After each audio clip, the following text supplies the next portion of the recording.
Howdy YouTube, this is Charles, and here I am out at the cabin. This is our first time out at the cabin. We came out here mostly for a day trip to check on everything, because we've been hunkered down in the city with all the stay-at-home orders and everything going on. And we brought out some stuff to do some target practice and such, and we also brought John's dad out here to see the cabin for the first time.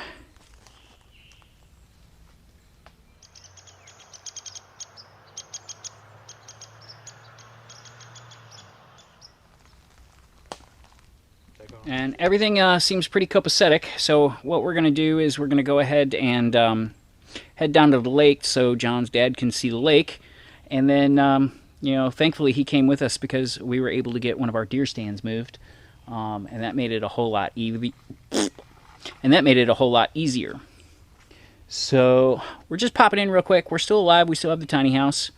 I want to give a shout out to our friend Larry, who just bought a brand new tiny house on wheels, which will mean, more than likely, there will be a small one coming available for sale soon. So, check out... Just give it to us.